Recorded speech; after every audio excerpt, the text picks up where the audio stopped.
আজ অনেকদিন পর পাড়ার লাইব্রেরিতে এসেছি।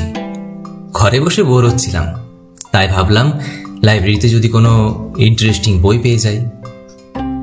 তা প্রায় 10-15 মিনিট হয়ে গেল, কিন্তু মনের মতো কোনো বই খুঁজে পেলাম না। যা খুঁজে পাচ্ছিলাম তার অধিকাংশই হয় আমার পড়া, নয়তোবা তা খুব একটা ইন্টারেস্টিং নয়। আরো 2-3 মিনিট খোঁজার পর হঠাৎ একটা বই চোখে পড়ল। বইটা দেখতেই ভারী অদ্ভুত, বহু পুরনো দিনের।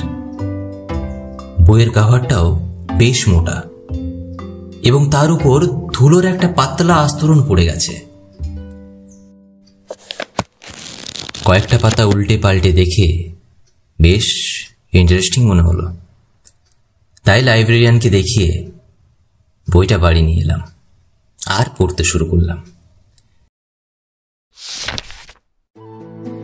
গল্প শুরু হচ্ছে বীরভূমের এক গ্রামে, নাম ভুবনপুর। লেখকের নাম অনির্বাণ মজুমদার। লেখকের ছোটবেলা থেকে একটি শখ ছিল এই লেখালেখির। তারপর একদিন শান্তিনিকেতনে গেলাম, কারণ ছেলেবেলায় স্কুলের বইয়ে যখন রবীন্দ্রনাথের কোনো লেখা পড়তাম আমার খুব ভালো লাগতো। আর রবীন্দ্রনাথকে চিনতে হলে শান্তিনিকেতনের চেয়ে ভালো জায়গার কি আছে? আমি প্রকৃতিকে খুব ভালোবাসি। ইট কাঠ সিমেন্টের বন্ধ দেওয়ালের চেয়ে খোলা আকাশের নিচে ফাঁকা মাঠের মধ্যে বসে লিখতে আমার বেশ ভালো লাগে। শান্তিনিকেতনের এই সৌন্দর্য আমায় মুগ্ধ করেছে। মৃদু বাতাসে দুলতে থাকা গাছের পাতা, পাখির কিচিরমিচির ডাক আর ফুলের মিষ্টি সুগন্ধ এক আলাদাই শান্তি জোগাচ্ছিল। তবে এত সৌন্দর্যের মাঝে আমার লেখার বিষয় কি হবে তা নিয়ে বেশ চিন্তিত ছিলাম। খাতাটা বন্ধ করে চোখ বন্ধ করে বসে ভাবছিলাম। এমন সময় হঠাৎ কোথা থেকে একটা শব্দ ভেসে আসছিল। যদি আরো কারে ভালোবাসো, যদি আরো ফিরে নাহি আসো, যদি আরো কারে। ভালো করে শোনার পর বুঝলাম সেটা আমাদের বিশ্বকবিরই একটা গান। গানের গলাটা ভারী সুন্দর। আমি চোখ বন্ধ করে সেই গানটি শুনছিলাম। এরপর চোখ খুলে উঠে সেই গানের পিছু করতে লাগলাম।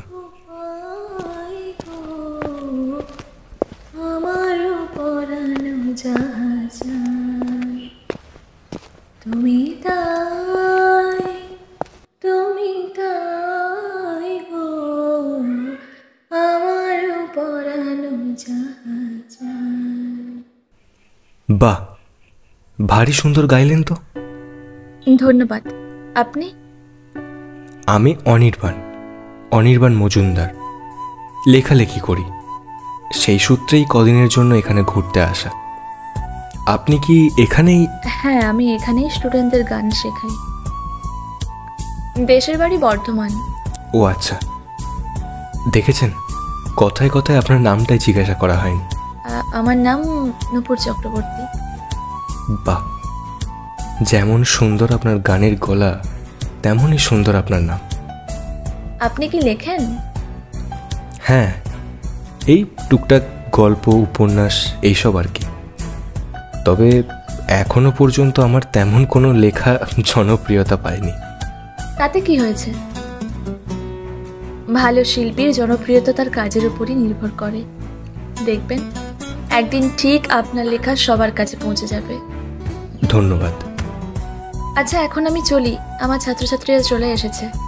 হ্যাঁ হ্যাঁ, নিশ্চয় নিশ্চয়। সত্যি খুব সুন্দর গানের গলা মেয়েটির।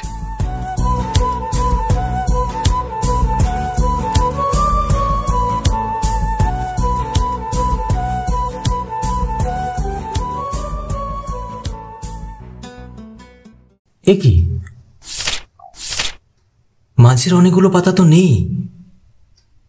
যা, বোধহয় ছিঁড়ে গেছে। তাহলে তো গল্পটা পুরোটা জানাও যাবে না। ধ্যাত।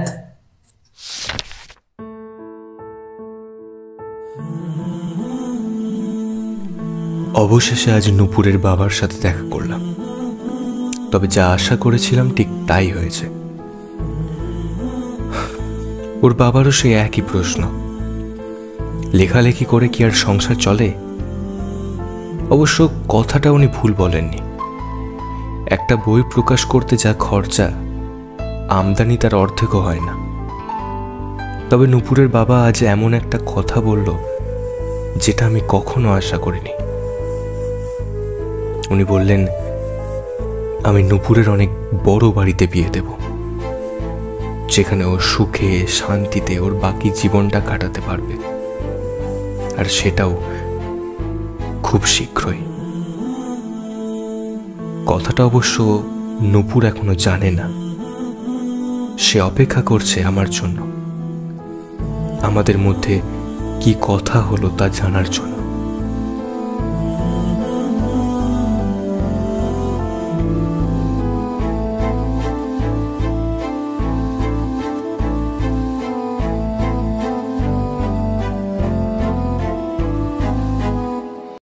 কি হলো?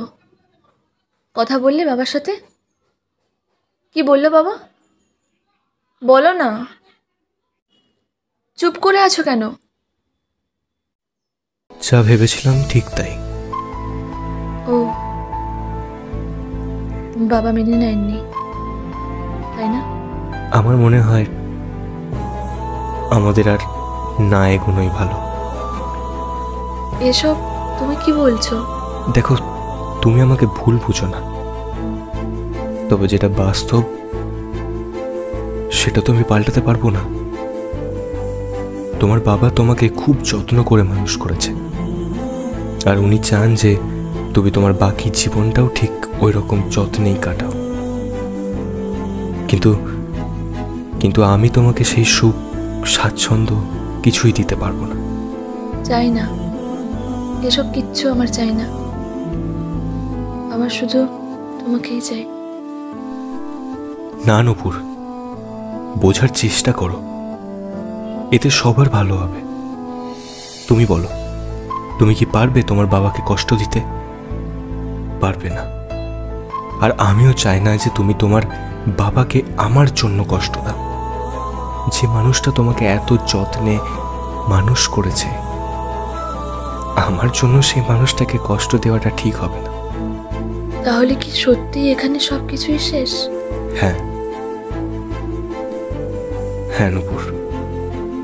না গেলে কি হতো না? জানো তো, আমি আর কিছু করি বা না করি, আমাদের এই কাহিনীটা নিশ্চয় লিখব। কাহিনী? হ্যাঁ, কাহিনীই তো। যে সম্পর্ক পূর্ণতা পায় তা হয় গল্প বা ঘটনা, আর অসম্পূর্ণ সম্পর্কগুলো সেগুলো হয়ে যায় কাহিনী। তোমাকে খুব মনে পড়বে আমার। আমারও। আর যদি তোমার কখনো আমার সাথে দেখা করার ইচ্ছা হয়, তাহলে চলে আসবে সেখানে যেখানে আমাদের প্রথম দেখা হয়েছিল।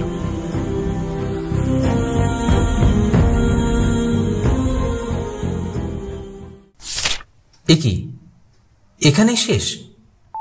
কিন্তু শেষ পাতায় তো কিছুই লেখা নেই। তবে কি কাহিনীটা শেষ হয়নি? না, আমাকে জানতেই হবে। কিন্তু কিভাবে? হ্যাঁ হ্যাঁ হ্যাঁ, যেখানে যেখানে প্রথম দেখা হয়েছিল, ঠিক। তার মানে শান্তিনিকেতন।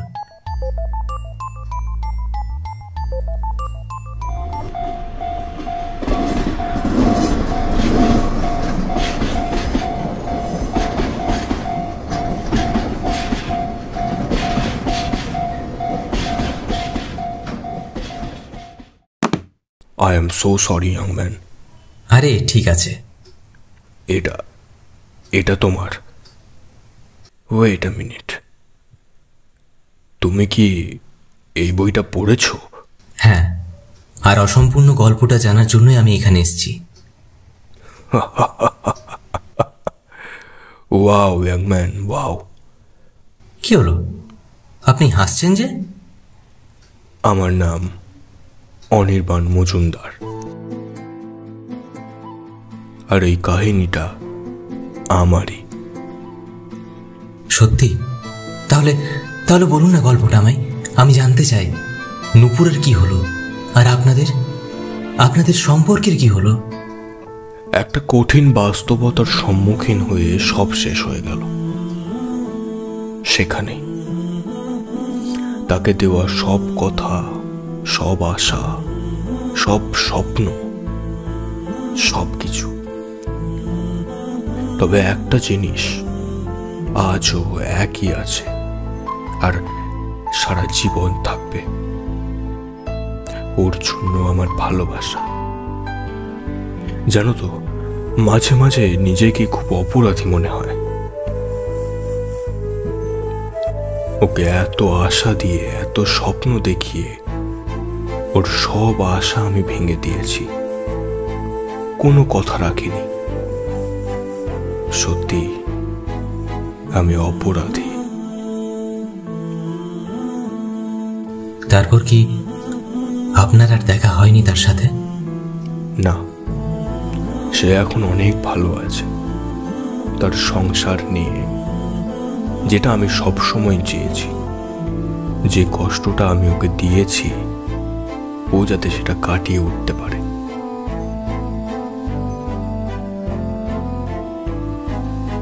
আচ্ছা, আমি চলি। আর শেষ পাতাটা? ওটা সবসময় ফাঁকাই থাকবে, কারণ আমার এই কাহিনী অসম্পূর্ণ। চলি ইয়ংম্যান।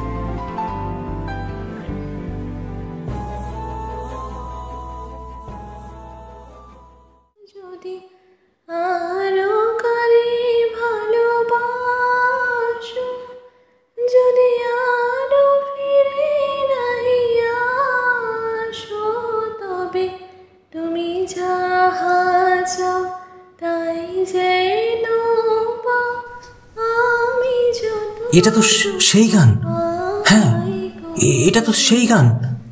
আমারও পরানো যাহা চায়, তুমি